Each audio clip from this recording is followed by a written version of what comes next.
The dollar is getting stronger for some very bad reasons, meaning bad in terms of the macro economy. What probably lies ahead, what is probably telling us. But this is a conundrum for a lot of people because they look at it. The US objectively, okay, our debt to GDP ratio is over 130%, highest in US history.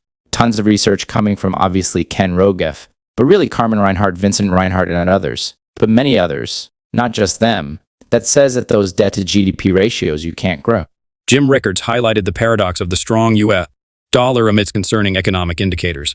Despite the US having a high debt to GDP ratio, weak economic growth, and a low labor force participation rate, the dollar remains robust.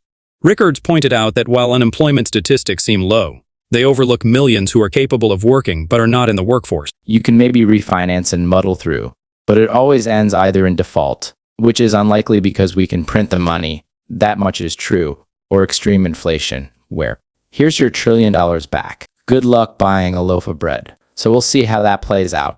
But the way it is playing out in real time is that the US economic growth is incredibly weak. So we've got high debt to GDP ratio. People talk unemployment close to an all-time low. Yeah, but even at 3.5% or so, that is extremely low. I mean, I go back to the 1960s and that was low by the measures of the 1960s. But that completely ignores probably 8 to 10 million Americans who are perfectly able of having jobs and working primates 25 to 54 years old who are not in the workforce. That measure is picked up in labor force participation rate, which is low. That peaked around 70% in 2000, up from the 1970. And that was women coming into the workforce and other factors. But now it's down to around 62% and change. It ticked up a little bit in the last report, but it's still extremely low. It's never 100. I mean, you could be a homemaker, a student, they're retired, early retirees. There are a lot of reasons people aren't in the workforce, but not taking 10% off or 14% decline from the starting place in over 20 years. So if you throw those people into they're not called unemployed because they're not looking for jobs, but if you threw them in, unemployment would be closer to 10%, which is a recession or depression level, actually. And I could go on. But the point is there are all kinds of signs of weakness if we have the deficit. Deficit is out of control. And your J deficit is out of control. So what's not to like? You look at all that you say, what? Are you kidding me? I mean, get me out of the dollar. Get me. Go get anything else. Why is the dollar so strong? And the answer is for this, you have to go behind the curtain. You have to look into what's called the plumbing of the international monetary system. And I had a discussion, and this goes back. This is 1980. So I'm a young, up-and-coming vice president of Citibank. That's back in the days when it was a bank, before they turned it into a hedge fund. I'm like a 27 or whatever, a 28 maybe year old lawyer, but I'm talking to Walter Wristen. It's a one-on-one conversation. For those who don't know the name or don't recall, he was probably the second greatest banker of the 20th century after Pierpont Morgan. So I'll give Morgan the prize. But he left around 1910, and Wristen was the inventor of the euro dollar, also the negotiable certificate of deposit. Euro dollars are around a little bit earlier.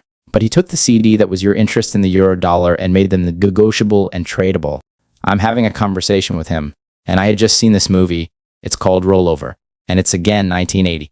Rickards delved into the complex mechanics behind the international monetary system, focusing on the euro-dollar system. He referenced a conversation with Walter Wristen, a key figure in the euro-dollar's creation, emphasizing that the stability of the system depends on interbank lending. He highlighted a global dollar shortage despite massive money printing by the Federal Reserve, explaining that most of the newly created money stayed within the financial system and did not flow into the economy. It's basically about the collapse of confidence in the US dollar. And basically the idea was, remember, this is during the Arab oil embargoes and the Iranian oil embargo, and price of oil quadrupled in 8 years and all that. So the theme was the Arabs are taking the money out of the banking system and buying gold, and they're stashing the gold away. And this is the collapse of the financial system. That was sort of the plot. So I said, Mr. Wristen, what about that? Everyone took their money out of the system and bought gold. Wouldn't that collapse the system? And he looked at me like I was a new kid on the block, which I was. And he said, well, what you have to understand is that you can take your money out of the bank and you can buy gold. But the person who sold you the gold got the money and they put it back in the bank. So it doesn't go anywhere. It's a closed circuit.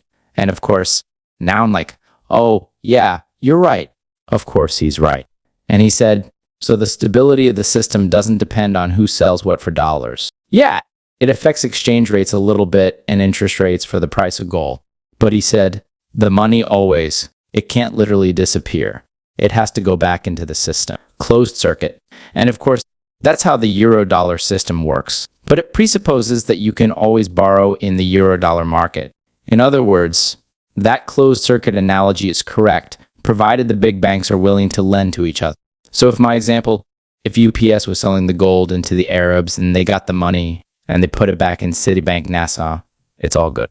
But what happens if that money supply, now I'm talking about Eurodollars, actually shrink? And that is a heart attack in the global financial system. So now we're like, well, okay, what's going on?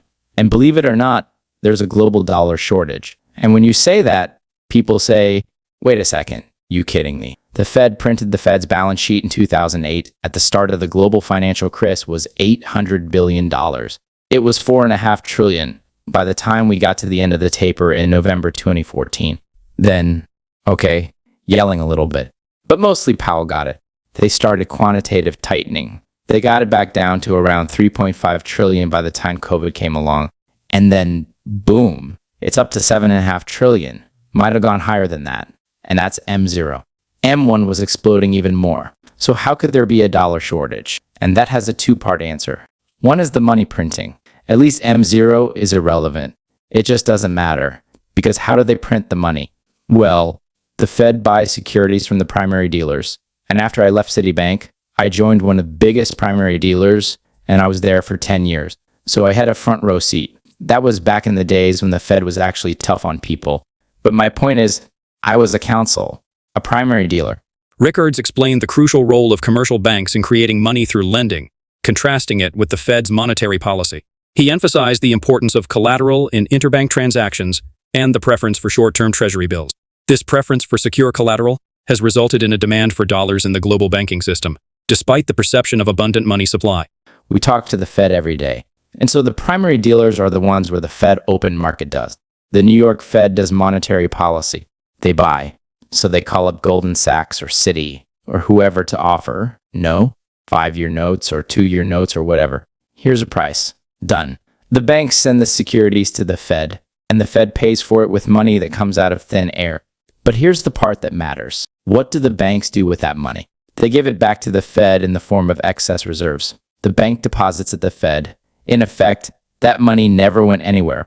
It was created, it is on the balance sheet, but it all went to the asset side, which were securities, and it never went into the economy. So where does the money come from that runs the economy?